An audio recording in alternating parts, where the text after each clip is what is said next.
I'm with my girl, she be rockin' that Wilma Flintstone. When it's time to rock the bed, then I get my bread on. Sit down, test out this impact Tremors thing. Everybody wants it. I'm not really sure why, but give it a shot, I guess. Why not? Alright, so I got a Swift Spear, an Impact Tremors, and a mtgo Husk Outpost Siege. 5th turn, I will play Dragon Fodder. That deals 2. Monastery Swift Spear gets prowess. And then I'll play Hordling Outburst. That's 3 damage, and Monastery Swift Spear gets prowess again. I will tap 4 of the tokens to stoke the flames. That's another 4 damage. That's 9 this turn. Then I will sacrifice all those tokens to mtgo Husk. Outpost Siege deals 5 damage. That's 14 this turn. And then I'll swing with mtgo Husk, and that deals, what, 15? What? Okay, it's late game. I've got 7 mana. I guess I'll play Pien Kuran. That deals 6 because I have 2 Impact Tremors in play. And then I'll play Outburst. That's another 6. And then I'll swing for 16 with the Husk. Wait, what? What's happening? Alright, so I've got Perforos and Impact Tremors out. So I'll play Liliana. That does 3 damage. And then I'll sack Swift Spear to Timorat. That does 2 damage. And a zombie comes in. That deals 3 when the zombie comes in, and I'll flip Liliana. And then I'll neg 1 Liliana to bring the Swift Spear back into play. That does another 3 damage. And then I'll Dragon Fodder and deal 6. So that's 17 in all. What? Seriously, there's no joke here. The deck is ridiculous. This deck is ridiculous, you guys. The deck. Good is good deck. I wish I lived in way back. I wish I was more laid back. I wish I didn't mind when people paid to not pay me back. I wish I had a shorter list. I wish I was a materialist. I wish I did not feel like solving problems with my fist. What's up, my wizards? Dev from the place for people that like playing Magic cards a lot. We have got something that, like, it's super, super highly anticipated. Everybody wants this thing, and I don't blame you, because now I've done some testing with it. This thing's awesome. This is Red-Black Impact Tremors, and it's budget-ish, you know. I actually struggled really hard with whether or not I wanted this to be budget or non-budget, because I think just adding a couple of cards makes this deck really, really good, although the budget version is awesome too. So I'm going to go ahead and give it to you right now. It's only going to cost you, you know, 50, 60 bucks, something like that. Not a terrible thing, and if you want to go completely budget, it can only cost you just a handful of dollars, which is not bad at all. Let's go ahead and give it to you. Well, creatures first. We're playing 16 of them. 2 copies of Foundry Street and 2 copies of Monastery Swift Spear. Honestly, any distribution of 4 of these 2 1-drops is fine with me. I'm favoring Monastery Swift Spear, which is a surprise. I thought that I would be favoring Foundry Street, honestly, but in any case, I like any distribution of these. Even a 3-in-1 is fine because both of them are just very, very good for what the deck does. Foundry Street gets a lot of bonuses off of Dragon Fodder and Hordling Outburst, obviously. And then Monastery Swift Spear, again, we're playing 21 spells in the deck or something like that, so lots of bonuses there for her. And I like both cards. Let's play both of them, but again, any distribution I think is probably fine. We're playing 3 Blood-Soaked Champion. Lots of good synergies in the deck with this card. With Impact Tremors out, every time it hits the battlefield again, that's a point of life. And if we have Outpost Siege out, every time it leaves the battlefield, that's a point of life. So this gets pretty crazy pretty quick and is a pretty reliable damage dealer for us, which in some cases we need something a little more reliable than just drawing into stuff that we can do. You know, this is pretty good sort of on-board effect that we can reuse over and over to get guaranteed damage, which is important for the deck. We're playing 2 Timorat the Murder King, which we can end up doing an awful lot of damage with over the course of the game. I've got him and mtgo Husk in the deck, both of them. And I thought that I would like mtgo Husk, especially with Outpost Siege in the deck. Just, you know, sacrifice all your dudes to mtgo Husk, deal damage when you sacrifice them because they leave the battlefield, then swing in with a huge mtgo Husk, blah, blah, blah. But with Timorat, you get that same bonus. It costs you a little bit of mana, but you do extra damage on top of that with his ability. I think it's just very, very, very good, and he only costs 2 mana. Not a bad deal at all. Timorat, this is sort of the deck for him, so I like the card a lot. 2 copies of, what do you know, mtgo Husk. This does exactly what I just said I wanted it to do, but not as efficiently as I wanted. Just basically, if you have an Outpost Siege and a bunch of tokens out, you can drop mtgo Husk and in the game right then and there, you know, deal 5, 6 damage just by sacrificing dudes for free. With all the tokens laying around, why not play mtgo Husk? Here's another reason to play mtgo Husk. Liliana, just 1 copy of Liliana Heretical Healer, one of the things that makes the deck not as budget as it could be. Now, if you want to go strictly budget with this, I could suggest probably, this worked for me for a while, 1 copy, just 1 copy of Thopter Engineer in the deck. This gives us a 3rd turn follow-up to Impact Tremors that deals 2 damage, and we can swing in with a Haste Flyer, which is not bad, considering we don't have that many 3rd turn follow-ups.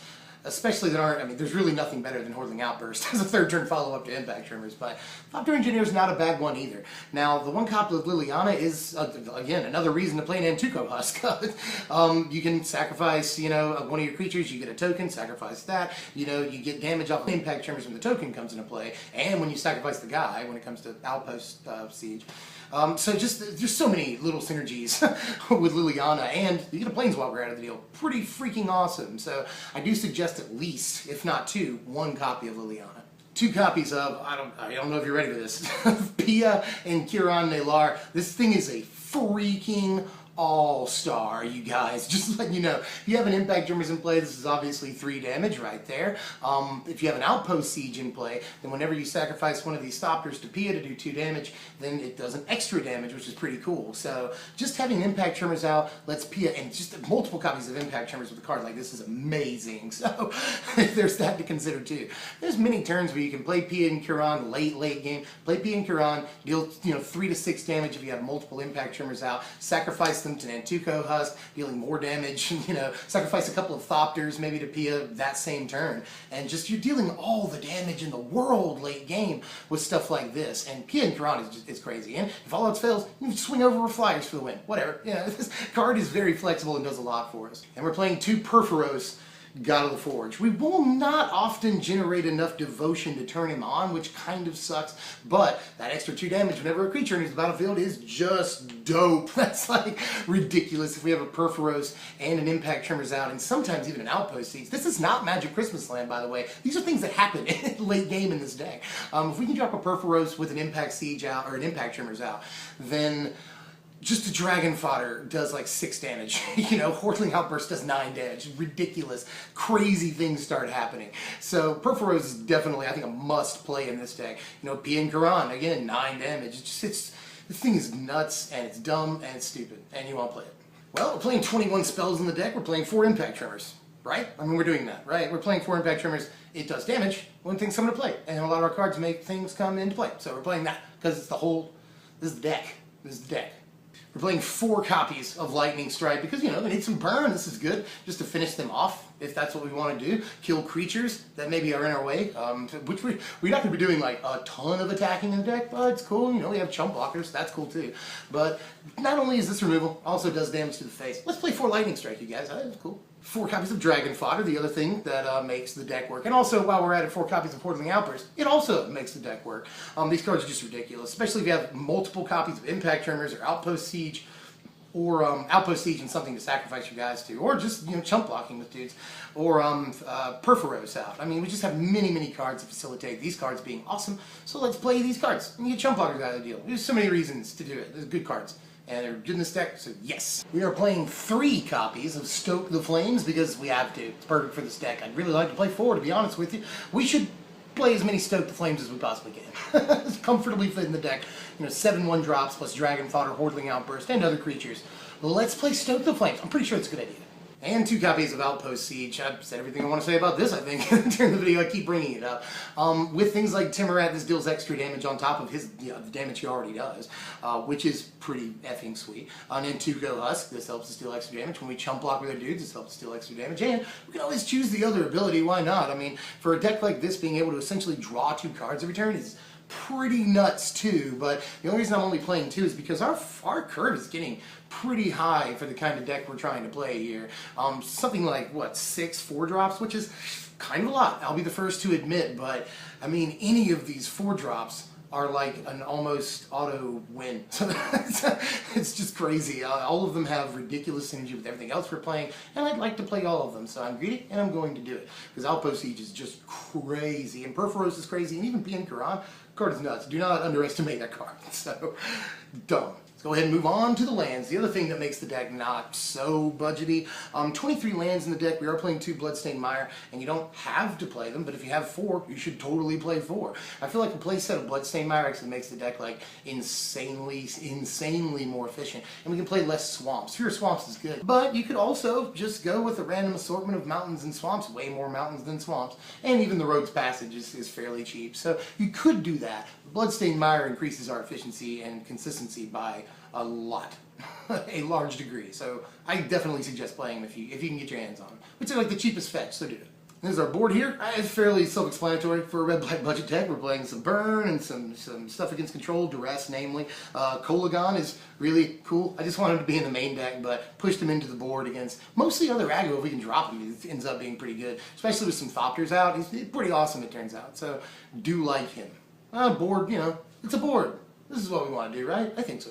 And here, my friends, are the power rankings. Pretty good power rankings for a deck like this. Final score of 60 when you tally it all up, which is a little higher than a lot of budget decks end up being. Of course, this is only sort of pseudo budget. And if I were to drop the Liliana, that score would drop slightly, but not that much, honestly. This deck is really good. It ends up doing crazy amounts of damage. Just turns where we're dealing like 8 to 12 damage, and we don't even know like how. You know, I'll sacrifice these 2 dudes in a mtgo husk, and that deals a couple of damage. We've got 2 impact Tremors in play and a Perforos, so I'm gonna do a Dragon Fodder. That deals like 1 million.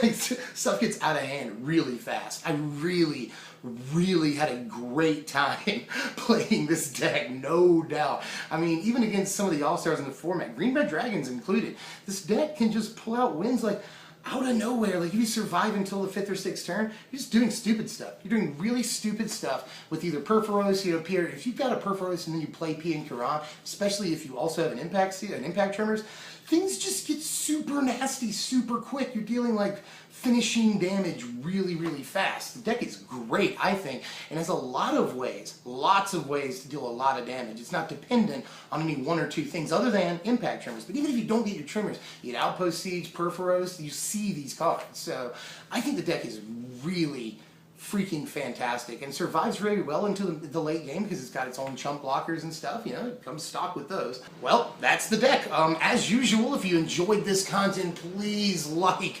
share, comment, and subscribe. That means a lot to us when you do any of those things, especially commenting and liking. Let us know how you feel about the deck. Go take it to your FNM and check it out. See what you can do with it, because I actually think the deck has tons of potential and just comes out of nowhere, especially game 1. Love the deck. And, you know, love talking to you guys. Next thing that I want to do is either a Lesha Marauder, want to finally get around to that, or Sphinx's Tutelage. I've also heard a lot of people say do a non-budget version of Blue-Red Counterburn. I'm probably just going to do Izzet Dragon. So let me know which of these things you'd like to see the most, and I'll hop right to it, you guys. I've got them all built, except for Sphinx's Tutelage, but it's just because I've been building it forever. I don't have it finalized. But anyway, let me know what you want to see next. I'll get right to it. My name's Dev from SBMTG. Thanks for watching, my wizards.